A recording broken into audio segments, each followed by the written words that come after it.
સર્વસ્ય ચાહમ હૃદિ સન્નિવિષ્ટો મતસ્મૃતિર્જ્ઞાનમપોહનમ ચ વેદે ચ સર્વૈરહમેવ વેદ્યો વેદાંતકૃતવેદવિદેવ ચાહમ. કૃષ્ણ કનૈયા લાલ કી જય. ધન્યવાદ ધન્યવાદ. તો બધાના કોઈના પણ નામ લીધા વગર તમે બધા જ પીબીએનના, અને એ પાછું ગામમાં પહેલી વાર નામ સાંભળ્યો, ગામમાંની ખબર નથી ગામમાં એટલે શું. અને એકવાર આ જ હોલમાં અમે આવી ગયા હતા. હવે સૌથી પહેલાં તો વડીલ તરીકે ગૌરવ અને લાગણીનો અનુભવ એ થાય છે કે આટલા બધા યંગસ્ટરને એક સાથે એક્ટિવ જોઈ, એગ્રેસિવ જોઈ, અને અમને એમ થાય છે કે હવે અમારે જગ્યા ખાલી કરી દેવી જોઈએ. એટલે કારણ કે ફ્યુચર તમારું છે, યુવાનોનું છે. આ ભારત કોનું છે? તમારું છે, યુવાનોનું છે. મિત્રો, આપણે ભેગા હું કામ થયા? કંઈ મેળવવા માટે. અને ગોવિંદ કાકાએ શું કામ આવ્યા? કંઈક મેળવવા માટે. અત્યારે આવી સૌથી પહેલાં તો તમારી સિસ્ટમ જોઈ તો એક વસ્તુ તો શીખવા મળી કે ભાઈ આપણે ત્યાં પ્રોગ્રામ હોય તો આવું શું કામ ન થાય?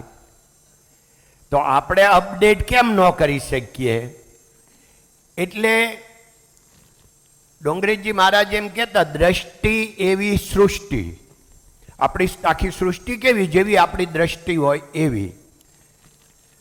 જો દ્રષ્ટિ આપણી પોઝિટિવ હોય અને શીખવાની હોય તો અત્ર તત્ર સર્વત્ર આપણને લેશન મળે છે. હવે બધા એમ કહે કે કાકા એની જર્ની કહે. જર્ની તમને બધાને જ ખબર છે. તમારા વડીલોએ એમ જ કર્યું હતું ને અમે એમ કર્યું. નવું કાંઈ છે નહીં. ગામડામાં જન્મા, ત્યાં કાંઈ બહુ મેળ હતો નહીં એટલે હીરા ગહવા આવ્યા. અને હીરા ગહવા આવ્યા ને હીરાનો ધંધો વધતો હતો. એમાં વધત જાય એમાં જગ્યા થઈ ગઈ. કોમ્પિટિશનમાં બધા અભણ હતા અમારી જેવા, એટલે અમને ભણેલા નડ્યા નહીં. એટલે આજે હવે કરવું હોય તો ન થાય. કેમ કે આજે કોમ્પિટિશન ભણેલાની છે, એટલે તમારે ભણવું પડે, આવું જવું પડે. એટલે જર્ની કેવી એ બધાને જ ખબર છે કે આ લોકો વડીલો બધા કેવી રીતે આગળ આવ્યા. આપણે મેઇન વાત કરશું કે તમારા શું પ્રશ્નો છે. તમારા ધંધામાં તમે જે બિઝનેસ કરો છો, બિઝનેસમાં મેઇન તો SWOT એનાલિસિસ હોય. આપણને ખબર છે કે ભાઈ તમારી સ્ટ્રેન્થ કઈ છે, વીકનેસ કે ઓપોર્ચ્યુનિટી ને સ્ટ્રેસ. હવે એમાં તમે ક્યાં બેઠા છો આટલું જ જોવાનું છે. કોઈ પણ બિઝનેસ 4 વસ્તુથી ચાલે: સપ્લાયર, મેન્યુફેક્ચરિંગ, સેલ અને લિક્વિડિટી.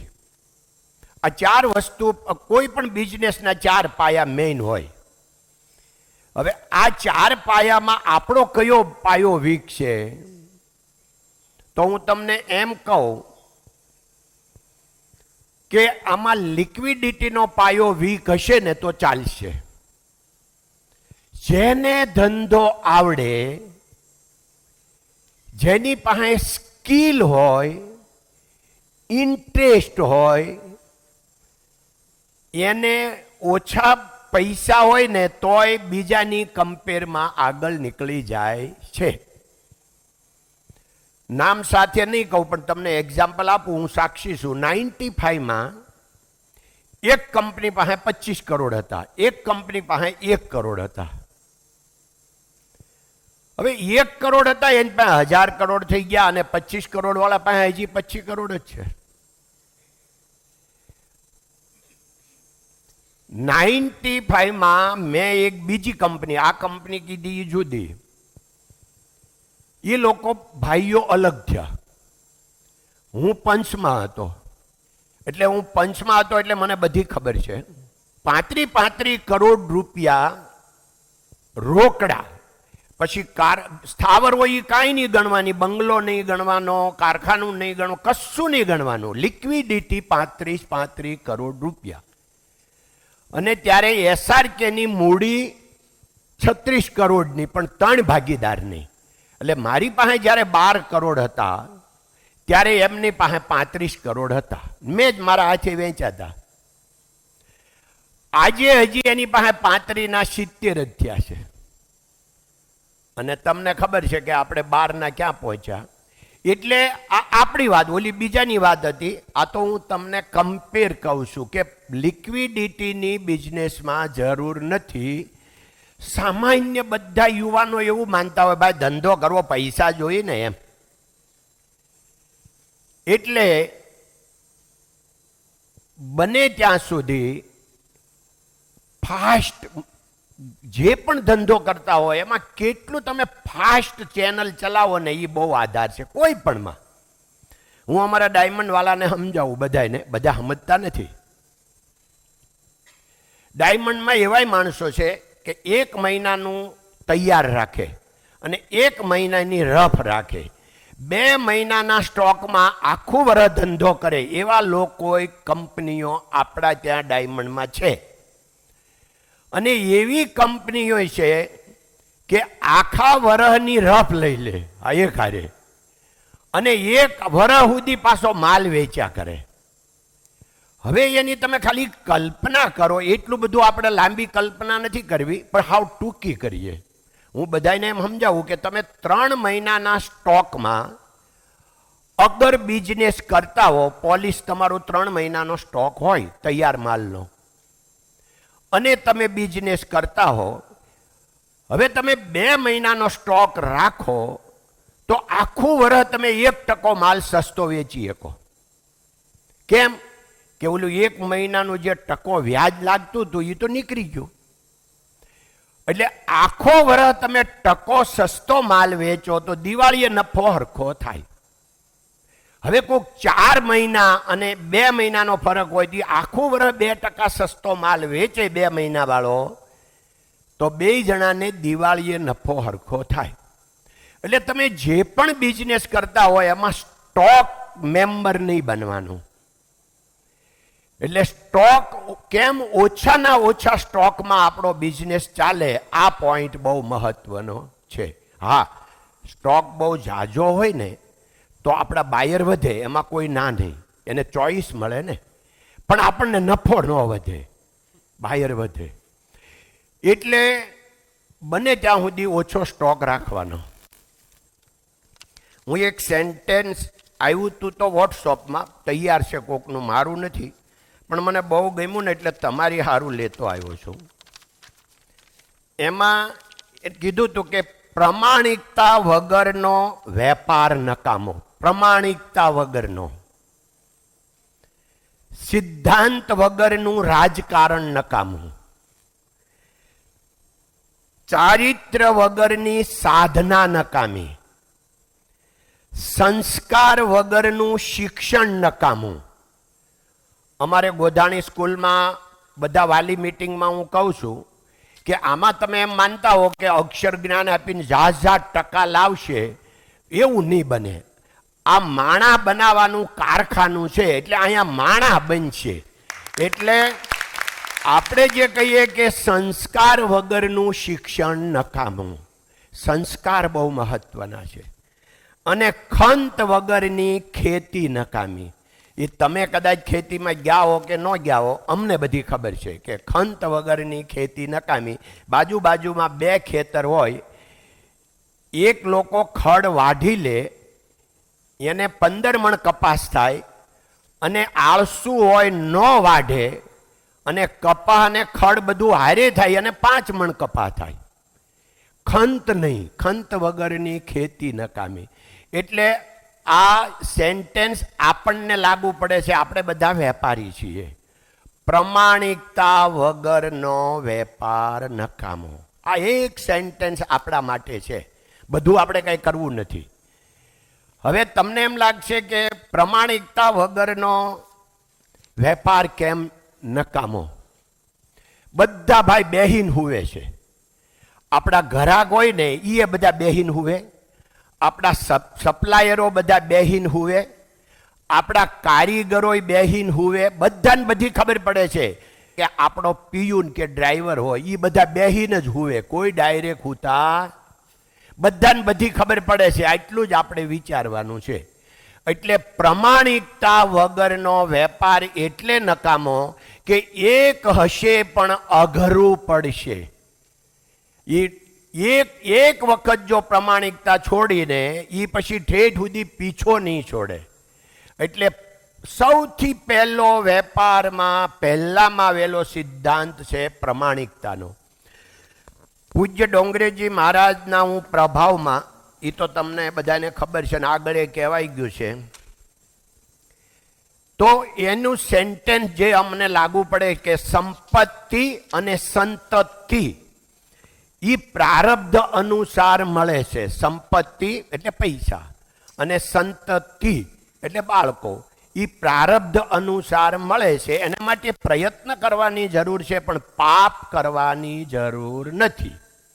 અને મેં અનેક વખત આ વાત કરી છે જાહેરમાં કે અમે લોકોએ જે ધંધો કર્યો ત્યાંથી લઈને આજ સુધી એક પણ વખત પૈસા માટે ખોટું બોલ્યા હોઈએ કે બિઝનેસ માટે ખોટું બોલ્યા હોઈએ તો બિઝનેસ છોડી દઈએ. અમારો ડાયમંડ માર્કેટમાં ઓપન ચેલેન્જ છે.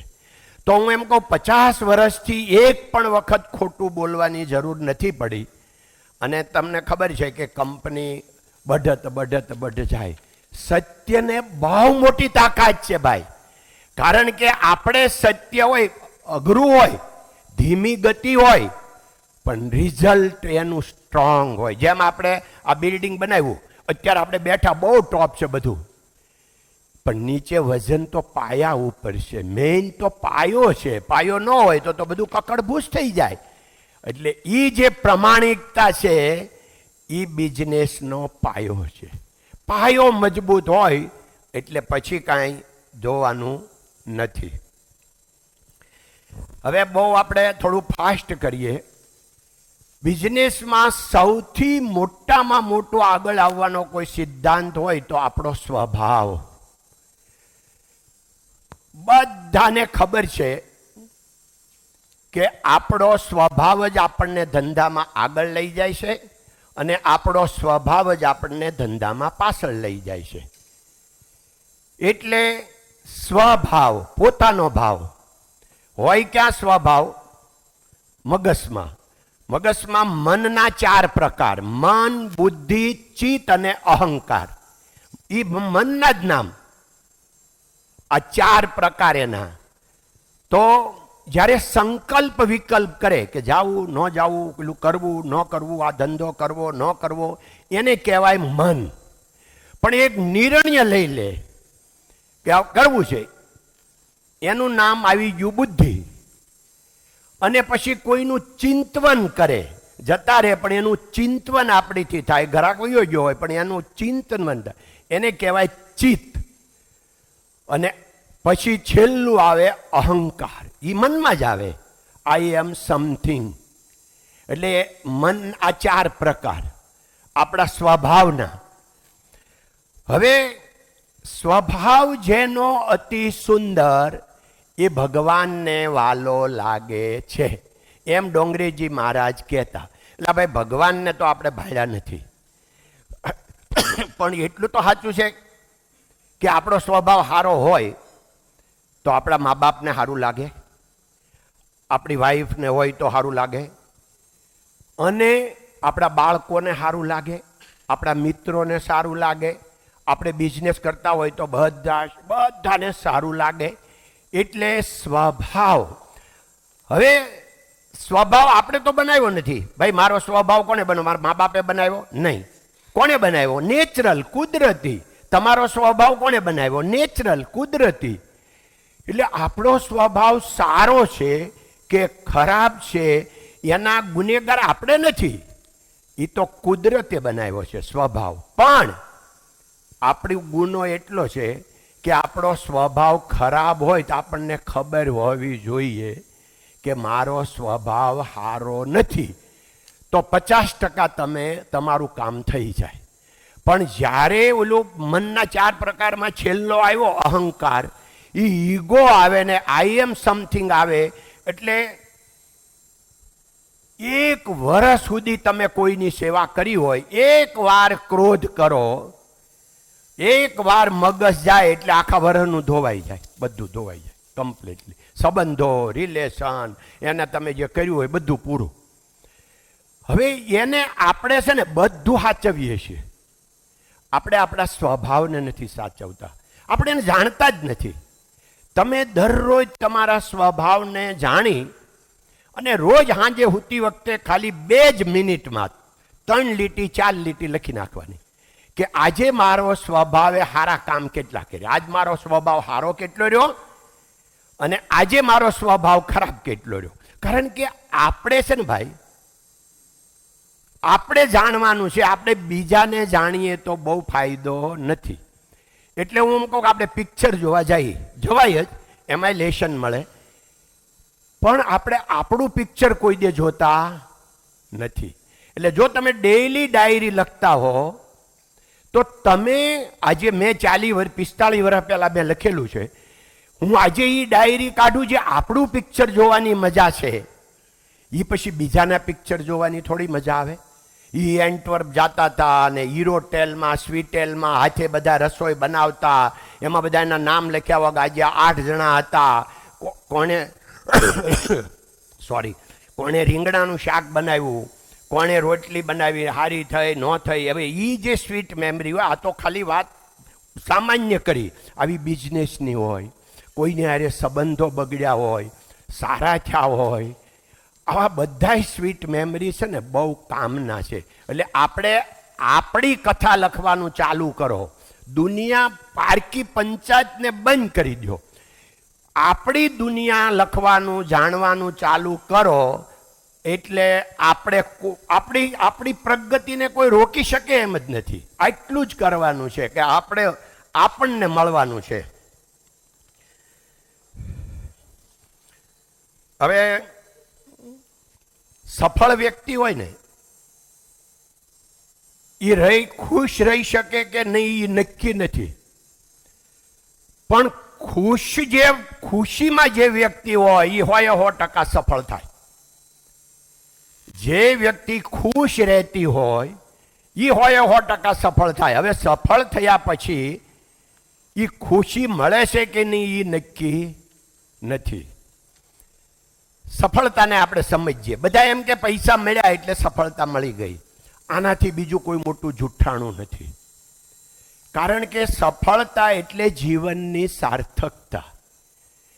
તમારી જીવનની સાર્થકતા અલગ હોય, તમારી અલગ હોય, તમારી. આપણે અહીંયા 100 જણા બેઠા, 100એ 100ની અલગ છે ભાઈ.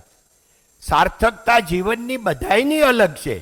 જીવનની સાર્થકતા થાય અને સફળતા કહેવાય. પૈસા મળી જાય એટલે સફળતા મળી ગઈ, એ મોટામાં મોટું જુઠ્ઠાણું છે. હા, પૈસા જોઈએ છે. પૈસા મોરારી બાપુએ 35 વર્ષ પહેલાંની એક કેસેટ સાંભળતો એમાં બોલ્યા છે કે ભલે પૈસા હાથનો મેલ છે ને ગમે એમ લોકો વાતું કરે, પણ પૈસા આવતા હોય તો કોઈ છોડવાલ નથી. એટલે આપણે કાંઈ સંન્યાસી થવું, પૈસા છોડે, ધંધો કરવાનો, પૈસા કમાવાના, બહુ કમાવાના, પણ નોટ રોંગ ડુઈંગ, સાચા સત્યના માર્ગે. એટલે શું થાય કે એ સત્યની જે તાકાત છે ને એ આપણામાં એકલામાં નહીં આવે. તમે આખા બિઝનેસના, આખા ફેમિલીના એકદમ સ્તંભ બનવાના છો અથવા બન્યા છો. એટલે શ્રેષ્ઠ પુરુષ જેનું આચરણ કરે, બીજા લોકો એનું અનુસરણ કરે. એટલે તમે બધા શ્રેષ્ઠ છો. એટલે શ્રેષ્ઠ પુરુષ, ગીતામાં ભગવાને આ કીધું છે કે મારે કંઈ કરવાની જરૂર તો છે નહીં ભાઈ, પણ હું એટલે કર્મ કરું છું કે જો હું કર્મ ન કરું તો આ બધાએ કોઈ કર્મ નહીં કરે તો દુનિયા ચાલશે નહીં. એટલે હું કર્મ કરું છું, મારે કર્મ કરવાની જરૂર નથી. ગીતાજી વિશે હું લાંબુ કાંઈ નહીં કહું, પણ તમે લોકોએ ગીતાજી વાંચ્યા છે કોઈ? ગીતાજી આખી વાંચ્યા હોય ને, આખી વાંચી હોય એટલા ઊંચા હાથ કરો. 1 2 3 4. ધન્યવાદ. ચાલો તાલી બજાવો એ લોકો માટે. તો હું તમને બધાને પ્રાર્થના કરું છું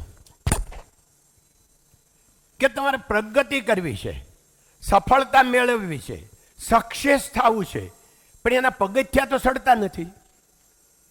કારણ કે સફળતાનું પગથિયું જ ગીતા. મેનેજમેન્ટનો ગુરુ આખી દુનિયામાં, આખા વિશ્વમાં મેનેજમેન્ટનો કોઈ ગુરુ હોય ને નંબર 1 મેનેજમેન્ટ હોય તો ગીતાજીનું છે. અને ગીતાજી 10,000થી વધારે લેંગ્વેજમાં મળે છે. કેટલી? 1,000 નહીં, 10,000થી વધારે લેંગ્વેજમાં ગીતાજી મળે છે. અને આપણે આપણી લેંગ્વેજમાં ગીતાજીને નથી વાંચતા, એ આપણા દુર્ભાગ્ય. એટલે મારી તમને વડીલ તરીકે પ્રાર્થના છે કે તમે એક અઠવાડિયામાં, એટલે ભાઈ અઠવાડિયું એમાં શું કામ કરવું? કારણ કે ગીતાજી વાંચતા 2.5 કલાક થાય. હવે 2.5 કલાકનો તમારી પાસે ટાઈમ નથી મળ્યો. તમે કલ્પના તો કરો કે આજે અહીંયા ગોવિંદ કાકા ઊભા છે, એમાં પાયામાં ગીતાજી છે. કારણ કે હું પૂર્વજન્મને માનું છું. એ મેં IIMમાં કીધું હતું. એ લોકોએ પ્રશ્ન પૂછ્યો તો પહેલી વાર, હું તો ત્યાં 5 વાર જઈ આવ્યો, પણ પહેલી વાર ગયા ત્યારે જ પ્રશ્ન પૂછ્યો હતો કે અમે ઓનલાઈનમાં બધું જોયું હતું તમને, તો તમને આખી ગીતાજી મૌખિક છે, એ સાચું છે? મેં કીધું હા. તો કે અમારો બીજો પ્રશ્ન છે કે ગીતાજી જેને આખી મોઢે હોય એ કોઈ દિવસ ઇન્ડસ્ટ્રીયાલિસ્ટ ન હોય, અને જે ઇન્ડસ્ટ્રીયાલિસ્ટ હોય એને કોઈ દી આખી ગીતા મોઢે ન હોય. તમને બેય કેમ થયું? એટલે એ તમે જોશો ને, ગોવિંદ ધોળકિયા IIM એટલે એમાં નીકળશે, તમે જોઈ લેજો. એમાં આખો મેં પૂર્વજન્મને હું કામ માનું છું. કારણ કે હું ગામમાં 700 માણસની વસ્તી, ધૂળિયું ગામ. અમારા ગામમાં ઓલા ગુમડે નળિયું ગહીને ગુમડે લગાવવાનું હોય તો નળિયું વિલાતી જોઈએ. એક જ ઘર હતું આખો રજપૂતનું ગામમાં. તે અંધારું થાય ને તો ત્યાં પાણો મારી આવવાનો, અને જરાક એ નળિયું ખાય ને તો લઈ આવીને પછી ગુમડે ચોપડવાનું. હવે આખા ગામમાં એક જ હતું ઘર નળિયું, એટલે ધૂળિયું ગામ હતું. 1 થી 4ની સ્કૂલ હતી. એટલે પણ હું 5મા ધોરણમાં આવ્યો, વાંચતા આવડ્યું. 4 સુધી તો વાંચતાય નહોતું આવડ્યું. અને સ્વામિનારાયણ મંદિર નાનું એવું 10 બાય 10નું, અને એમાં ગીતાજી લાવેલા કબાટમાં પડી હતી સ્વામી. એટલે અમને ઓલા વડીલો કે કઈ છોકરા વાંચો, એટલે એ કે તમે વાંચીએ.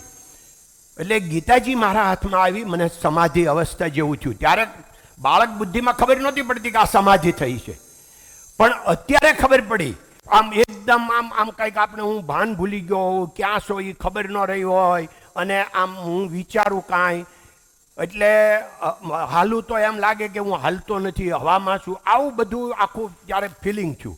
અને આખી ગીતાજી વાંચી ગયો અજ્ઞાન અવસ્થામાં. પછી બીજી વાર વાંચી, ત્રીજી વાર ગુજરાતીમાં, હો ભાઈ.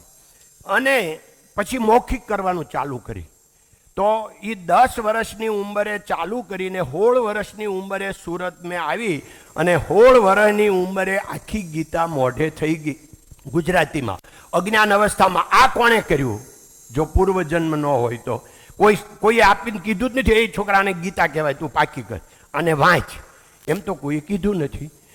એટલે ગીતાજીના આધારે એવો તમારો કોઈ તમારા જીવનના 30, 40, 50, 60, 70 જેટલા પ્રશ્નો હોય પહેલાં લખી નાખો. આખું લિસ્ટ બનાવો તમારા જીવનના પ્રશ્નનું, અને ગીતાજી લઈને એકલા બેસી જાઓ. ગીતાજી પૂરી થાય એટલે તમારા ટોટલ પ્રશ્નના જવાબ આવી જાય, એક પણ પ્રશ્ન બાકી નહીં રહે. આટલું સુલભ છે અને હાવ સહેલું છે. અને આપણે છતાં કેમ ડોંગરે, તમને ખરાબ ન લાગે પણ ડોંગરેજી મહારાજ કહેતા હતા કે ઈશ્વરની કૃપાનો પાર નથી અને જીવની અવળાઈનો પાર નથી. આપણે બધા જીવ છીએ, એમાં હું જુદો નથી. આપણે બધા અવળાઈમાં દુઃખી થાય ને, અવળાઈના જ થાય. પહેલાં હું પ્રાણનાથ હોસ્પિટલ મેં 5 વર્ષ સંભાળી, અત્યારે કિરણમાં જાઉં છું. તમે કારક હોસ્પિટલમાં આંટો મારજો, અને હવે મેં દ્રષ્ટિ કીધી ને એમ જોઈજો કે અહીંયા જેટલા દાખલ થયા ને એમાં ભગવાને બીમાર પાડ્યા ને એવા કેટલા છે કુદરતી. તાવ આવ્યો હોય એ કુદરતી કહેવાય, ડેન્ગ્યુ થઈ ગયો હોય કુદરતી કહેવાય, પણ તમને 70% અવળાઈના જ મળશે. કોક ભટકાઈને આવ્યા હોય, કોક ભાંગીને આવ્યા હોય, કોક મારીને આવ્યા હોય, અને કોક ભૂખ્યા રહીને આવ્યા હોય, કોક બહુ ખાઈને આવ્યા હોય, આ બધા તમને આવા જ મળશે. તમારે આખું સર્વે કરવું, હવે દ્રષ્ટિ ફેરવી નાખવી. અવળાઈ જીવની, એટલે મને દુઃખ નથી લાગતું, કારણ કે ડોંગરેજી મહારાજે કીધું હતું આ જીવની અવળાઈ છે. આપણે જીવ છીએ તો આ તો થવાનું છે, આપણે એમાંથી બચી જવાનું. બધાને આખી દુનિયાને આપણે બચાવી શકવાના નથી, આપણે બચી જવાનું છે. હવે તમે પ્રશ્ન કરો લ્યો. ટકી રહેવું, ખાસ ખર્ચો તો એટલો ને એટલો જ રહેવાનો છે. આ 2-2.5 વર્ષથી તમને પણ ખબર છે, તો એના માટે શું કરવું જોઈએ, શું પગલાં ભરવા જોઈએ, અને કેમ માઇન્ડ સેટ રાખવું, અને શું કરવું કે જેથી કરીને આપણે હવે પછીનો સારો પીરિયડ આવે તો લાભ લઈ શકાય. ધન્યવાદ. અશોકભાઈએ પ્રશ્ન પૂછ્યો ને એમાં એને જવાબ આપી દીધો. જવાબ એ આપ્યો કે માઇન્ડ સેટ કેવી રીતે રાખવું. આમાં માઇન્ડ સેટ કરવાનું ભાઈ. તમે દુનિયાને બદલી શકવાના. ગમે એવી મંદી હોય દુનિયામાં, ગમે એવી મંદી હોય, એમાં કમાવાનો ચાન્સ હોય, એ તમારે શોધવાનો. ગમે એવી તેજી હોય, એમાં લોકો નુકસાની કરતા જ હોય. એટલે સફળતા, તમે સક્સેસ, એને તેજી મંદીને બહુ લેવા દેવા નથી. હવે માનો કે બધાને 10% મળતા હોય ને આપણને 10% મળતા હોય, પણ આખા ગામમાં બધાને ભાઈ 0 મળ્યા હોય ને આપણને 3% મળે તો આપણી સફળતા કહેવાય કે નહીં? તો આપણે આ 3% જ હાલવાનું છે, 10% જ કમાવાના. આગલે વર્ષે 10 કમાણા એટલે 10 કમાવા જ જોઈએ. હવે બીજી વાત, દુનિયામાં કોઈ પણ સમય રહેવા આવ્યો નથી. આ સમય પણ હમણાં વ્યો જાય, આપણે જુદા પડી જશું. ક્યારેય કોઈ સમય રહેવા આવ્યો એટલે તેજી કોઈ દે રહેવા આવી નથી, અને મંદી કોઈ દે રહેવા આવી નથી. હવે તમે અત્યારે તેજી મંદીની વાત કરો છો. 1967માં 52 વર્ષ પહેલા હીરામાં મંદી આવી, અને લાલ દરવાજા, ઓલી 52 વર્ષના તમે કોઈ હશો નહીં મને એમ છે, તમારા જન્મ પહેલાનું એમ.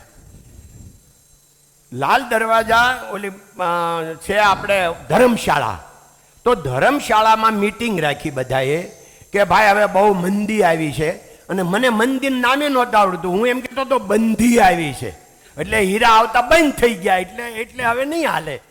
મંદીના શબ્દની જ ક્યાં ખબર હતી? હું એને બંધી કહેતો, બંધી આવી છે ભાઈ. હવે એ મંદીમાં ન્યા તે દિવસે બધા ભેગા થઈને નક્કી કર્યું કે 4 મહિના કારખાના બંધ કરી દો, એટલે 4 મહિનામાં માલની જરૂરત પડશે એટલે તેજી આવી જાય.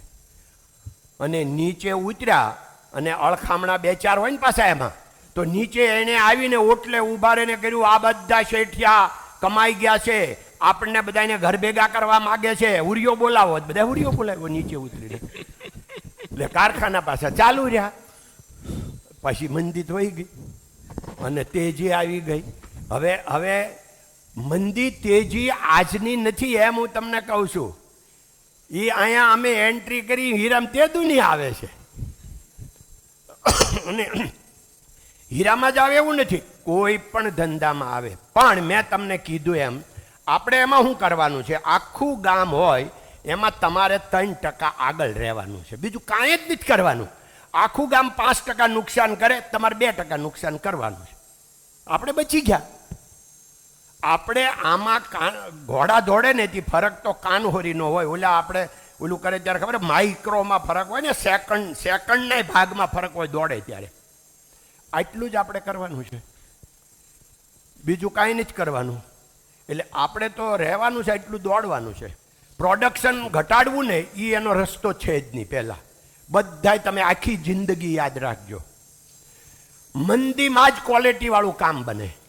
કોઈ પણ ધંધો ક્વોલિટી અને ક્વોન્ટિટી ઉપર જ સફળ થાય. કોઈ પણ ધંધો હોય, દુનિયાનો કોઈ પણ ધંધો.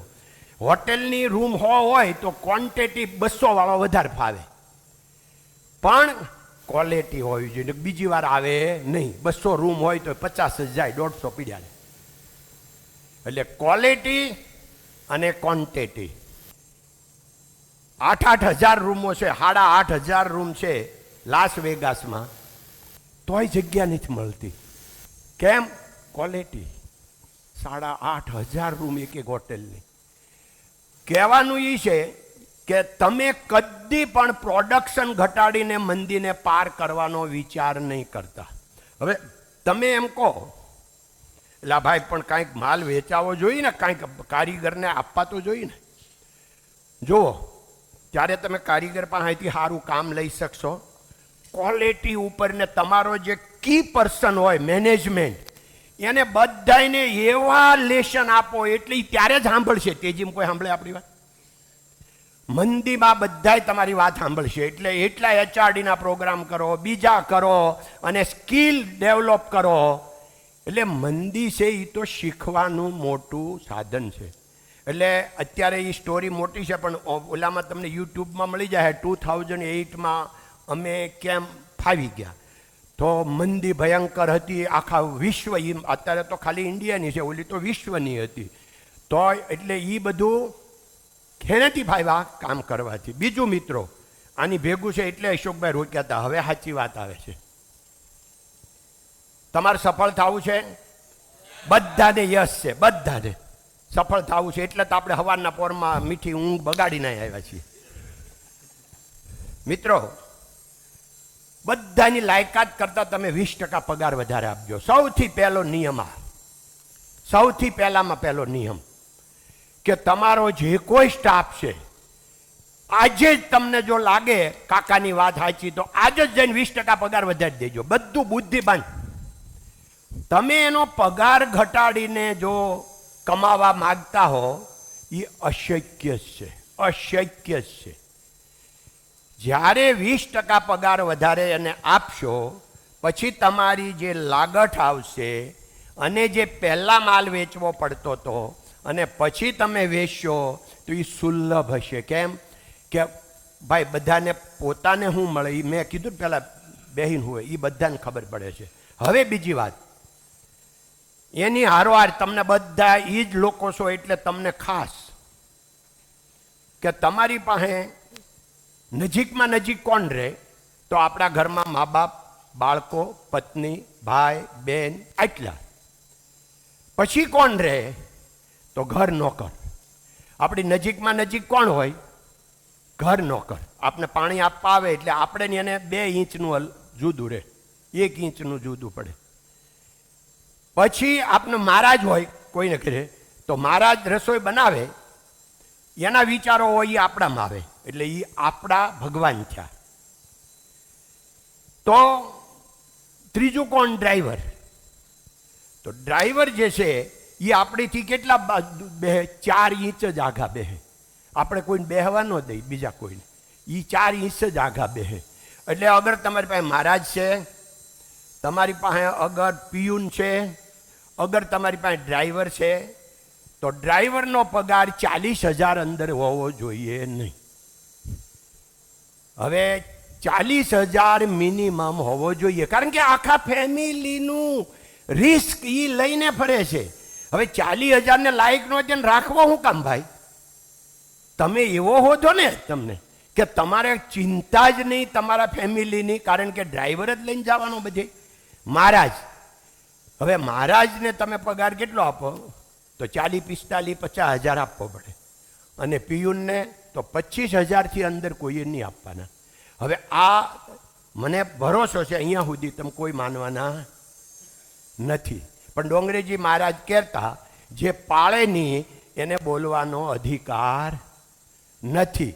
એટલે તમે જુઓ તો અમારા એક મહારાજ છે એને 60,000 પગાર છે, બીજા છે એને 55 છે, 50 છે, 45 છે, 40 છે. નવા જ કાલ આવ્યા હોય તો 25થી ચાલુ થાય, કારણ કે બીજા રાખવા જ નહીં ને વીક. હવે અમારે ડ્રાઈવરો છે તો એક પણ આખી કંપનીમાં 25,000 અંદર ડ્રાઈવર જ નથી, 25થી 50માં બધા બેઠેલા છે. અને પિયુન અમે 15,000થી સ્ટાર્ટ કરીએ, પહેલાં 6 મહિના જોઈએ કે આપણા કામનો છે, તો એના બધા એના 20,000થી 32,000 પગાર છે. બધા પિયુનના, ઘર હોય કે ઓફિસ હોય. તમે જોવો પછી સુખની તમારી ઉપર વર્ષા થાય, વર્ષા. સુખ તમને વરસશે. કારણ કે તમે જેને આપવાને પછી જાપે ઝાલકું મારીએ, ડોનેશન કરીએ, ભાઈ બાપા આ પહેલાં ઘરનું પૂરું કરો ને પછી ડોનેશન.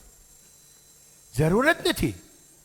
જાપે ઝાલકું કહેવાય એને. જાપે હું કામ ઝાલકું મારવી? ઘરના છોકરા ઘંટી સાટે અને પાડોશીને આંટો. આ ગામડાની કહેવત છે, તમને સમજણ પડે નહીં, પછી સમજી લેજો. સોરી, ધન્યવાદ. Yes, one more question. મિતેશભાઈ. કાકા તમે વાત કરી પ્રમાણિકતાની, તો અમારા ધંધામાં અમારે નફો કેટલોક લેવો એની કેટલીક આપણે લાઈન રાખવી. બીજો પ્રશ્ન એવો છે કે બચત અને વીમાનું કેટલું મહત્વ છે આપણા જીવનમાં? જો વીમો તો હોવો જ જોઈએ, પણ વધારે હું માનું એક્સિડન્ટ પોલિસી હોવી જોઈએ, અને જે આપણી પાસે વેલ્થ હોય એની હોવી જોઈએ. પણ અમે લોકોએ જિંદગીમાં કદી પણ લાઈફ ઇન્સ્યોરન્સ લીધો અમે નથી લીધો નહીં, આખા કુટુંબમાં કોઈએ નહીં. કારણ કે લાઈફ ઇન્સ્યોરન્સ આપણું કુટુંબ, એનાથી તો કોણ લાઈફ ઇન્સ્યોરન્સ હોય મોટું. એટલે આપણે વાતાવરણ જ ઘરનું એવું બનાવો. પણ લુખી વાત કોઈ સાંભળશે નહીં. પહેલાં વાપરવા શીખો, બિલકુલ વાપરો, અને વાપરો એવું વાપરો કે આખું ગામ એમ કે મૂર્ખ્યો છે. મૂર્ખમાં નામ લખાવવું પડશે એટલા વાપરવા પડશે. કારણ કે તમે જો ડ્રાઈવરને કાલ જઈ ને તમારા મનમાં મારી વાત બેસી ગઈ અને ડબલ પગાર કર્યો તો તમને આખું ઘર આખું ઓલું ન કહેવાય. અમને મુંબઈ અમારા ડાયમંડવાળા આખો ઓલો હતો પ્રોગ્રામ, તો એ બધા કે ભાઈ અમારે તો કરવો છે પણ ઘરે બાયું ઓલાનો કરવા દેવું જોઈએ ને. એ તો 3,000 આપતી હોય તો 4,000 ઓલા બેનું આવે સાફ કરવા ઘરે, એને 4,000 આપવાની ના પડે, તમે 25,000નું ક્યાં કરો છો? હવે મુંબઈમાં એને પૈસાની તાણ છે. જીવ સૌથી પહેલાં જીવ મોટો કરો. પૈસાને એને 25,000 ને 25 લાખમાં ભાઈ ફરક નથી. જે લોકો ધંધો કરે છે એને 25,000માં ને 25 લાખમાં ફરક નથી, અને એ પાછા ગણતરી હજારની કરે. એટલે આમાંથી આપણે બહાર હાલ આગળ વધવું છે તો તમારે વેચવું તો પડશે જ, વેચવું પડશે. અમારે 50 વર્ષથી અમારી કંપનીમાં પગારનો પી બોલવાની મનાઈ છે. કોઈએ પણ પગારનો પી નહીં બોલવાનો. શું કામ? કે એની લાયકાત કરતાં તમે વધારે આપો, તમે મફત એમ બોલો તો કોઈ સાંભળી લે તમારી વાત? એ વાત છે. તો તમારે વેચવું પડે, પછી તમે કહી શકો. યસ, હાર્દિકભાઈ. અમે યંગ એન્ટરપ્રિન્યોર છીએ, એટલે અમારી લાઈફમાં અત્યારે પ્રશ્નો એવા આવે કે અમે અત્યારે સમજી નથી શકતા અમારે અત્યારે મહત્વ ધંધાને આપવું તો કેટલું આપવું, ફેમિલીને આપવું તો કેટલું આપવું.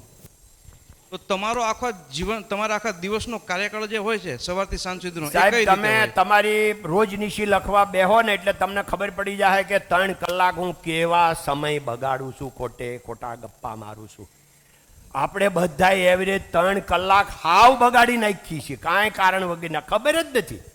તમે પેલા સિસ્ટમ બનાવો, દર 15 મિનિટની તમારું બુકનું હોવું જોઈએ કે ભાઈ મારે અઘરું બનાવો જ ના, તમારે જેવું બનવું છે એવું બનાવો. ઘરેથી ભાઈ તમારે 8 વાગ્યે નથી નીકળવું, 9:30 નીકળવું તો 9:30 બનાવો, પણ પછી કામ ચોરી નહીં. 9:30 આ, 9:45 આ, 10 વાગ્યે આ, 10:15 આ, 10:30 આ, 10:45 આ, આખું શિડ્યુલ તમે રોજનું બનાવીને તૈયાર રાખો તો તમારી પાસે ટાઈમ જ છે. હું એમ કહું, આપણે તો એક કંપની ચલાવવાની, હવે અમારી જીવન ખાલી 5-6 હજાર માણસોનું હેન્ડલિંગ કરવાનું, એમાં આપણા ટાઈમની જરૂર જ નથી ભાઈ. એટલે સિસ્ટમ ડેવલપ કરવાની છે. એટલે મારી વાત હું કહું તો અત્યારે હું 6:30 પોણા 7 જાગું, 7 થી 10 હું સ્વાર્થી. એટલે walking, cycling, swimming, yoga, breakfast, પછી એક્સરસાઇઝ અને પૂજા, આ 3 કલાકમાં હું મારા માટે જ, કોઈને આપતો નથી. આ ભાઈને એટલે હું વારંવાર કહેતો હતો, ખબર છે ને, કે તમે કાંઈ બપોર પછીનું કોને મને, મારો ટાઈમ ચોરી જાય, સવારમાં ચોરી થાય છે એ મારા ટાઈમની થાય છે એમ. અને 10 થી 12 સોશિયલ, એટલે હું ત્યાં બેહું આપણે કતારગામ રોડ ઉપર સ્કૂલે, તો ત્યાં કિરણ હોસ્પિટલમાં જેટલા સોશિયલ કામ હોય એ બધા 2 કલાકમાં પતાવવાના. ત્યાં 10-15 માણસનો સ્ટાફ છે, એ લોકોને બધાને જેનું કામ આવે એ બધું સોંપી દેવાનું, ના તેને બધું. એટલે 2 કલાકમાં કામ પૂરું. પછી ઓફિસે કોઈ જલધારાવાળા નહીં, કોઈ સ્કૂલવાળા નહીં, કોઈ હોસ્પિટલ, જે સ્કૂલે આવે, જે ઓફિસે, એ ખાલી બિઝનેસવાળા, મિત્રો, વ્યવહાર, કોઈ લગ્નનું કાર્ડ આપવા આવી શકે, કારણ કે એ વ્યવહાર છે. એટલે વ્યવહાર અને બિઝનેસ બે જ ઓફિસમાં કરવાનું, બીજું કાંઈ નહીં. એટલે જો આ તમે સિસ્ટમ ગોઠવો, 12 થી 7 હું ઓફિસમાં હોઉં, 7 થી પછી મારું ફેમિલી, એની હારે કંઈ જાવું આવવું, ટાઈમ છે. લો. Yes please. જય શ્રી કૃષ્ણ કાકા. તમે પણ એક ઉંમર હશે જ્યારે અમારી ઉંમરના હશો, અને કંઈક તમારી અંદર નેગેટિવ પોઈન્ટ અગર હતો તો તમે એને સમય સાથે કેવી રીતે સુધાર્યો એનું કંઈ એક દાખલો ભાઈ આપો. એમાં એવું છે કે મને જ્યારે 2003માં ડી બિયર્સના અમે પહેલી વાર મેમ્બર બન્યા, તો ત્યારે નેશનલ પત્રકારો, મીડિયાવાળાએ તાજ હોટેલમાં પ્રશ્ન પૂછેલો કે તમારી સફળતાનું રહસ્ય હું એક લાઈનમાં કહો. મેં કીધું એમાં એક લાઈનની જરૂર જ નથી ભાઈ, એક શબ્દમાં કહી દઉં, સ્વીકાર. એટલે કોઈ પણની વાતનો સ્વીકાર કરી લેવાનો. હકારાત્મક આને કહેવાય, પોઝિટિવ થિંક આને કહેવાય. એકવાર તમે સ્વીકારી લો પછી ડિસિઝન નહીં લેવાના, સ્વીકાર કરી લો પછી તપાસ કરો. પણ તમે પહેલાં જ કહી દો કે આ ન થાય, ખોટો છે, એમાં બહુ મોટું નુકસાન જાય છે આપણને. એટલે સ્વીકાર મસ્ટ બી ઇમ્પોર્ટન્ટ. એટલે એ વાત તો પછી ક્યાં આવી? સ્વભાવમાં જ આવી. એટલે સ્વીકાર સ્વભાવમાં રાખજો. કોઈ માણસ સાચો, જો અમારી કંપનીમાં મેનેજમેન્ટ કોણ કરે છે, તો 5000 6000 લોકો. કેવી રીતે? તો અમે 50 વર્ષથી પેટી મૂકેલી છે કારખાનામાં બધે. તમારા સજેશન અમને જણાવો, તકલીફ નહીં, સજેશન કહેવાનું, પછી એને જે નાખવું હોય નાખે. એવું કાંઈ તમારે પોઝિટિવ નહીં સમજવાનું કે બધા એમ જ કે ગોવિંદ કાકા અમારા ભગવાન છે, અને ગોવિંદ કાકા અંદર ગાળ્યું હોત ના આવે. તમારે સ્વીકાર કરવો પડે કે ભાઈ એ મેન્ટાલિટી એની પાસે છે. હવે એ કારણ કે નાનામાં કાગળ હોય તો એ છે, એને એમાં આપણે ક્યાં વાંકમાં છે? એ નથી વાંકમાં તો ભૂલી જાઓ, ફાટ નાખો. વાંકમાં છો તો તમે જ્યારે કારીગરોની જ્યારે મિટિંગ લેતા હોય ત્યારે એને ક્લિયર કરો, તો તમે એને સુધારો. પણ એને મોટું ન થવા દેવાય. માનો કે આવ્યું, પણ આપણો સ્વભાવ પોઝિટિવ હોવો જોઈએ, સ્વીકાર હોવો જોઈએ. એટલે ભગવાનની દયાથી મારા સ્વભાવમાં સ્વીકાર છે, એટલે એ મને નેચરલી મળ્યું છે, ગોડ ગિફ્ટ જેને કહેવામાં આવે. સંજયભાઈ પ્લીઝ. ગોવિંદ કાકા, એક મારો પ્રશ્ન એ હતો કે બિઝનેસના અંદર અમુક ઉંમર પછી સફળ થયા પછી દરેક વ્યક્તિઓએ પોતાના સામાજિક કાર્યોના અંદર કંઈક જોડાવવું જોઈએ. તો આ સામાજિક કાર્યોના અંદર ચેરિટી કરવી જોઈએ અથવા તો કેવા પ્રકારના કામો કરવા જોઈએ? અને માનો કે ચેરિટી કરવી હોય તો કેવી જગ્યા ઉપર અને કેટલા અંશ સુધી કરી શકાય? તો આ વલ્લભભાઈ છે, બહુ વિચારક છે. અમે બે સત્સંગ કરતા હતા તો એણે એમ કીધું, મેં એક બુક વંચાવી, 300 એ બુકનું નામ છે $1 બિલિયન બુક. અને 300 બિલિયનરોએ એમાં સેન્ટેન્સ લખ્યા છે કે તમારે બિલિયનર બનવું છે તો તમારે આટલા નોમ્સ કરવાના. આ સ્ટોરી નથી, ખાલી સેન્ટેન્સ ના. તો 300 જણાના સેન્ટેન્સ મેં વાંચ્યા, તો 90% જ મારા સ્વભાવમાં હતા. 300 ભેગા કરું તો મારે જે કાંઈ વિચાર કરવાનો હતો 10%માં જ કરવાનો હતો. એટલે અમે બે સત્સંગ કરતા હતા. એમાં એક સેન્ટેન્સ આવ્યું, એક ભાઈનું લખેલું, 300માંથી એક ભાઈએ લખ્યું હતું કે મને ધંધામાં 2 રોકાણકારોએ બહુ રળી આપ્યું. કોણ એ રોકાણકારો? નમ્રતા અને માનવતા. માણા થવાનું, માનવતા.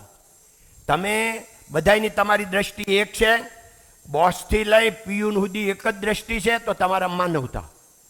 તો માનવતા અને નમ્રતા. અને પછી વલ્લભભાઈ એની આ સેન્ટેન્સની પાછળ એક શબ્દ બોલ્યા કે ગોવિંદભાઈ, સંપત્તિ જ્યારે આવે ને ત્યારે સૌથી પહેલા એ હુમલો નમ્રતા ઉપર જ કરે છે. સૌથી પહેલો હુમલો વિનમ્રતા ઉપર કરે.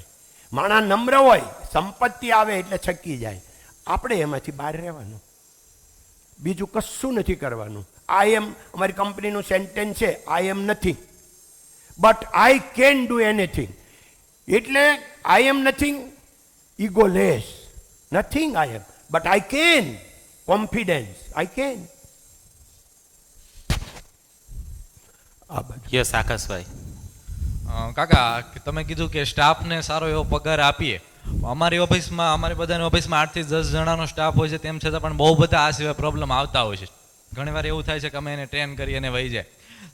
તમે તો 5 થી 6,000 સ્ટાફને મેનેજ કરો છો, તો પગાર સિવાય એવા કયા કયા પાસાઓ છે જેનું અમારે ધ્યાન રાખવું જોઈએ? બહુ સરસ, ધન્યવાદ દીકરા. 50 વર્ષ પહેલા અલગ ઢંગથી અમે એની સાથે રહેતા હતા. શું કરતા હતા, કંઈક બાનું કાઢીએ, એટલે ભાઈ આજ તો એ 2 મહિનો છે, ચાલો ખમણ મંગાવો, એટલે બધા હારે ખમણ ખાવાના. એટલે એ આજ દશેરા, ચાલો બધા જલેબી મંગાવો, એટલે જલેબી ખાવાની. આપણે ખવડાવવાની, રોજ કારીગરની અંદર રહેવાનું, ભેગું બેહવાનું. એટલે ત્યારે નાનું હતું ત્યારે એ હતું. હવે મોટું છું, રૂપ ખાલી બદલું. હવે રૂપ હું બદલું કે મારા દીકરાને ત્યાં બીજો દીકરો આવ્યો 10 દિવસ પહેલાં. તો અમે શું નક્કી કર્યું, ભાઈ આ 6,000 માણસો છે, એને બોક્સ બધાને ઘરે મીઠાઈના મોકલી દો. તો કે પણ આ આપણે શીલો પાડવો છે. મેં એને કીધું આ કારીગરને પેંડા વેચવા પડશે. તો કે ના. કોને વેચવા પડશે? તો કે શેઠિયાને. મેં કયા શેઠિયાને વાંધો છે 6,000 બોક્સ બનાવવાનો? આમાંથી કયા શેઠિયાને વાંધો છે? નિયમ પડી જાય તો બધા વેચવાનું કામ તો કરવાનું છે. તમારે એ કારીગરના ઘરે પણ તમારે એનું પણ ફીલ ગુડ જોઈએ છે. તો તમે ઘરેની પોગત કેવી રીતે આપે? આજની તારીખ. એટલે એની હારે તમારે સતત ઇન્વોલ્વમેન્ટ રાખવું પડે, સતત. અમે લોકો વર્ષમાં 6 કે 7 પ્રોગ્રામ એવા કરીએ કે 1,000 બોલાવીએ કારીગરને બધાને, અને પછી એ લોકોને કહી તમારે જે કહેવું હોય કહો. આજ અમારે કાંઈ નથી બોલવાનું, આ 45 મિનિટ તમારા માટે, તમારે જે કહેવું હોય છૂટશે. ત્યાં હવે બધા બેઠા હોય તો ઈવડા વખાણ કરે કે બીજું કાંઈ કહે? હું એમ કહું, એ 1000 જણા બેઠા હોય ને એને કાંઈક કહેવું હોય એટલે ભલે ચિઠ્ઠી ગાડીઓની નાખી હોય, પણ ન્યાત ન બોલે. એને થાય હવે મને રજા આપી દે, એટલે ન્યા તો ન બોલે. તો આપણને શું ફાયદો થાય? એક વખાણ કરી જાય 1000 ઉપર છાપ પડી જાય. આવા આઈડિયા જ કરવાના, તમે બીજું કાંઈ કરવાનું નથી. યસ સંજયભાઈ. સૌથી પહેલાં તો દાદાને સોરી, કારણ કે દાદાની ઓફિસ પર એક વખત ગયેલો, દાદાને તો નથી ખ્યાલ, પણ મુકેશભાઈ મંદિર એમને મળવા ગયેલો ને ત્યાંથી એને ગીતા મને ભેટ આપી હતી કે અહીંયા જે અમારે મહેમાન આવે છે ને અમુક લોકોને દાદા તરફથી અમે કીધેલું છે કે ગીતા આપી એમ. ધન્યવાદ. એટલે મળેલી છે. હવે ચાલુ કરી દઈશ. Good luck. બીજું તમારું એક સેન્ટેન્સ એવું હતું ફેસબુક પર ને મેં જોયેલું કે વ્યાજે રૂપિયા લઈ અને ધંધો ન કરવો, એવો વિચાર ન કરવાનો. અત્યારે યંગસ્ટર જે છે એની પાસે અમારી એજના છે, જનરલ વાત અમે ભેગા થતા હોઈએ તો કહે તો ભાઈ નવો ધંધો કરવો છે તો ભાઈ 25 લાખ રૂપિયા વ્યાજમાં લઈ લેશો, હાલો ને કંઈક નવું કરીએ. નોકરીવાળા જે હોય છે એ લોકોને આવો વિચાર. તો તમારું ક્લિયર થોડુંક. હવે એમાં એવું છે ભાઈ, કાઠિયાવાડી ભાષામાં કહું ને તો પશેડી હોય ને એટલી હોડ કરાય. હવે એમાં બધું આવી ગયું. આમાં લાંબુ કહીએ ને તો લોકોને ગમતું નથી. પણ એટલું ખાલી કહું કે હું રિલીફ સેન્ટરમાં 26 વર્ષથી બેહું છું, ગોધાણી સ્કૂલે, બધાને સાંભળવા માટે. રોજ 30-40-50 જણા આવે. આ લોકો આવ્યા છે એને ખબર છે, ત્યાં સ્કૂલે રિલીફ સેન્ટરમાં. તો ત્યાં રોજ 1 કે 2 એવા આવે છે કે મારી પાસે 2 લાખનું લેણું થઈ ગયું છે, અને જો હું 2 લાખ રૂપિયા મેં 3% વ્યાજે લીધા છે, 5 લીધા, કોઈ કે 10 લીધા, એ જે એનું જુદું જુદું કહેતા હોય, અને ન ભરું તો એ લોકો મને મારું ઘર ખાલી કરાવી નાખે એમ છે, મને મારે એમ છે, મને મારે. એટલે મારે હવે આપઘાત કરવો પડે એમ છે. જેટલા આવે એમાં 50% આપઘાતવાળા હોય, અને 2 લાખથી માંડીને 5 કરોડ સુધીના હોય. એવું નહીં નકરા 2 લાખવાળા જ આવે. કોઈક 25 લાખવાળા આવી જાય, કોઈક 50 લાખવાળા હોય, કોઈક કરોડવાળા હોય, કોઈક 5 કરોડવાળા હોય. આ બધા જ આવે. બધાની કહાની એકની એક જ છે કે એણે ઓવર કોન્ફિડન્સમાં કામ કર્યું. મંદી આવવાની છે, તેજી હોય એટલે મંદી આવે જ, પણ એ ભૂલી જાય છે. મને જ આવડે, આઈ એમ સમથિંગ, ઈગોનેસ થઈ જાય એટલે એ ભૂલી જાય છે કે ભાઈ સમય ખરાબ આવે તો હું આમાંથી નીકળી શકીશ. એટલે પછેડી ભાઈ હોય ને એટલી હોડ કરવી. ચાલો, ધન્યવાદ. યસ સાગરભાઈ. જય શ્રી કૃષ્ણ કાકા. હું સાગર, આમ તો જોથાણનો જૂનો વિદ્યાર્થી. અરે વાહ વાહ મારો દીકરો, વાહ, ધન્યવાદ. ખૂબ આનંદ છો. તમને બહુ તોફાન હો. જોધાણ એટલે તોફાન. ના તો હોય, છોકરા હોય તો એ જ કરે. આમ તો તમારું ઘણું બધું સાંભળ્યું છે. ધન્યવાદ. અને હવે મારો ક્વેશ્ચન એ છે કે અત્યારના સમયમાં ટેકનોલોજી મુજબ બહુ બધા પરિવર્તન આપણા બિઝનેસની અંદર અપ્લાય કરીએ જ છીએ, ટેકનિકલી રીતે અને મેનેજમેન્ટ રીતે. પણ તમારી કોઈ પણ 4 થી 5 એવી વેલ્યુઝ તમે કહો કે જે અમને કામમાં આવે, કે આ તમે જે પ્રામાણિકતા કીધી, નમ્રતા કીધી, એવી કોઈ પણ 4 થી 5 વેલ્યુ કે જે હાલના સમયમાં યંગસ્ટર ભૂલી જાય છે, જે જરૂરી છે. ધન્યવાદ દીકરા. જો ભાઈ, કોઈ પણ બિઝનેસ કરવો હોય ને કોઈ પણ, તો એમાં શું હોય, એક જમીન હોય. જમીન હોય એટલે એની ઉપર ઘર હોય, શેડ હોય, દુકાન હોય, કાંઈ પણ હોય, જમીન હોય, સ્થળ હોય. કોઈ પણ બિઝનેસ માટે જમીન હોય, બીજું એમાં મશીનરી હોય, ત્રીજું શું હોય, માણસો હોય, માણસ હોય, અને ચોથું શું હોય, પૈસા, લિક્વિડિટી. આપણે અત્યારે ધંધો કરીએ આટલું હોય, તો આપણે એ સતત સમજવાનું છે કે જેમ તમે આગળ જર્ની કરો એમ આજ જે તમારા મશીન હોય એ આવતીકાલે ન હોય. મશીન રોજ બગડતા જાય અને માણસો રોજ સુધરતા જાય. માણસોની skill day to day up આવતી જાય અને machine day to day down થતા જાય. એટલે મશીનને માણસને હરખા નહીં સમજવાના. ટેકનોલોજી વગર અત્યારે કોઈ પણ કામ હાલે એમ નથી. ટેકનોલોજીનો બહુ યુઝ કરો, પણ એ નહીં ભૂલવું કદી પણ કે ટેકનોલોજી કાંઈ કરી દેતી નથી. ટેકનોલોજીને ચલાવવાવાળું કોણ છે? માણસ. એની પાસે સ્કિલ હોય તો ટેકનોલોજી હરખી હાલે, નકર રોંગ આન્સર આપે. એટલે ટેકનોલોજીની બહુ જરૂર છે, પણ એના કરતાં માણસો એની ઉપર જે કામ એ બનાવો, માણસો બનાવવા બહુ મહત્વના છે. ખૂબ ખૂબ આભાર. એક છેલ્લો ક્વેશ્ચન હું મારાથી જસ્ટ પૂછીશ, આપણે સમયની અભાવને કારણે. 1 મિનિટ ખાલી 3 પ્રશ્ન માટે છે ને અડધી મિનિટનો 2 મિનિટ આપો ટોટલ. રહી ગયા. ચાલ વિરાણી સાહેબ, ત્રણે ઊભા થઈ જાવ જે બાકી હતા એટલે અડધી મિનિટ આપણે. દાદા, મારો સવાલ એ છે કે હું પોતાની જેન્ટ્સમાં જ હતો પહેલાં, એ વાઇન્ડ અપ થયું, પછી મેં પોતાનો બિઝનેસ આવ્યો. ત્યારનો મારા ધંધામાં ઘણી વખત લિક્વિડિટીનો પ્રોબ્લેમ આવે છે. તો એવા સમયમાં કેવી રીતે એને હેન્ડલ કરું ને શું મારે કરવું જોઈએ? ફાસ્ટ સેલ આપણે પહેલાં વાત કરીને. હવે તમે મહિનાનો પગાર રાખો, નાનો ધંધો હોય ને તો અઠવાડિયેથી વધારે રાખવું જ નહીં, તો નવું લેવું જ નથી. ભાઈ હમણાં ઘંટી 2 ભલે બંધ રહી, ખ્યાલ આવ્યો? પણ માલ વેચાય પછી જ લેવો છે. એટલે ભલે ધીરે ધીરે તમે વધશો, પણ તમે ક્યારેય નાના નહીં થાવ. That's great. યસ, અશ્વિનભાઈ. જય શ્રી કૃષ્ણ. આપણે નેશનલ અને ઇન્ટરનેશનલ લેવલે તમારા બિઝનેસ ટૂર બી થતા હોય છે. તો એ બિઝનેસના રૂપમાં ધારો કે હું બી ધારું છું કે મારે બી ઇન્ટરનેશનલ બિઝનેસ આગળ જતાં કરવો છે, તો એવા કયા અનુભવો તમારા છે કે જે અમને કામ લાગશે? કયા મુદ્દાઓને અમારે ધ્યાનમાં રાખીને? નહીં, એમાં ઇન્ટરનેશનલ ને નેશનલ બિઝનેસમાં કોઈ જ ફરક નથી. એ તો જેમ નેશનલનો થાય એમ જ ઇન્ટરનેશનલનો થાય. એ અત્યારે એક્સપોર્ટ ઇમ્પોર્ટ બધું ઓપન છે, કોઈ વચ્ચે આવતું નથી. એટલે તમારે ત્યાં ઘરાક હોવા જોઈએ. ઘરાક હોય ને તમે કહો એટલે એક્સપોર્ટ કરી દો તો ત્યાંથી જ થાય. હવે માણસ ઓળખતા આવડવા જોઈએ, ઉધાર માલ આપવો હોય તો. અને આ બધાને ખાસ કહી દઉં, કોઈ પણ તમે ધંધો કરતા હો, કદી પણ ઉધાર માલ આપવો નહીં. એ બધાને અમે જ્યારે મિત્રો 5-10 બેઠા હોય ત્યારે સમજાવે કે આપણે બેંક નથી, તે આપણે એને ઉધાર માલ વેચીએ અને 1%-2% 2 મહિને ઉધાર વેચીને 2% સડાવી દઈએ, પણ આપણે બેન્કર નથી. એ બેંકોનું કામ છે. આપણું કામ છે માલ વેચો, એટલે રોકડામાં જ વેચવો અને રોકડામાં જ લેવો. એટલે કોઈ દિવસ તમે ઉધાર માલ લીધો ન હોય એટલે તમને કોઈ ફોન રાતે કરે નહીં, અને તમે કોઈને માલ ઉધાર વેચો ન હોય એટલે તમારી પાસે સારા માણસો જ આવે. અમારે 1992માં અમે ગીતાંજલિને છેલ્લો માલ વેચ્યો હતો. ગીતાંજલિ ત્યારે તો અમારી કરતાં 20 ગણી મોટી કંપની, પણ અમે નહોતા વેચતા. શું કામ? અમારા સિદ્ધાંતમાં નહોતું. એ 4 મહિને માલ લે, 8 મહિને પેમેન્ટ આવે. અમારે માલ લીધા પછી 1 દી લેટ આવે, 5 દી બરાબર છે બેંકના આમ તેમ. એને અમે કોઈ દે ધંધો નથી કર્યો. શું કામ? કે લેટ પેમેન્ટ આવે એટલે 2 વસ્તુ હોય, કાં એની પાસે પૈસા નથી અને કાં માણા ખરાબ છે મગજનો.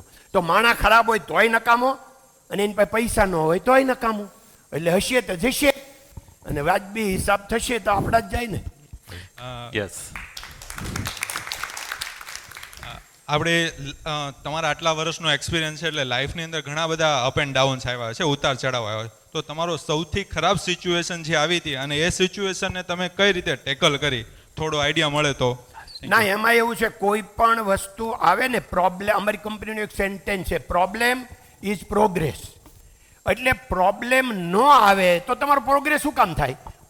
પ્રોગ્રેસ એને જ થાય ભાઈ, ખબર તમને? વિચાર, વાણી અને વર્તન, આ નિયમ જ છે માણસનો. પહેલા સૌથી વિચાર આવે, પછી આપણે મોઢેથી બોલીએ અને પછી આપણે એને અમલમાં મૂકીએ. વિચાર, વાણી ને વર્તન. હવે પ્રોબ્લેમ જ ન આવે તો વિચાર ક્યાંથી આવે? એટલે પ્રોબ્લેમ આવે તો સો મેની થિંક આવે. એ તો પ્રગતિનું પગથિયું છે પહેલું. એટલે અમારી કંપનીનું એટલે સેન્ટેન્સ છે, પ્રોબ્લેમ ઇઝ પ્રગતિ. પહેલાં અમારું સેન્ટેન્સ એવું હતું, કારણ કે ઇંગ્લિશ આવડતું નહોતું. હવે સુધારીને પ્રોબ્લેમ ઇઝ પ્રોગ્રેસ કર્યું છે. ધન્યવાદ, થેન્ક યુ. ભગવાનને પ્રાર્થના કે ભગવાન તમને બધાને જે ભાવનાથી તમે કામ કરી રહ્યા છો એનાથી 3 ટાઈમ 10 ટાઈમ તમારી પ્રગતિ કરે અને તમને ઉત્સાહ, તમે આમ માથા કરીને ચાલી શકો, અભિમાનથી નહીં, ગૌરવથી. એવા તમે બિઝનેસ કરો પ્રમાણિકતાથી, એવી ભગવાનની પ્રાર્થના. ધન્યવાદ. જય Hind. Thank you so much.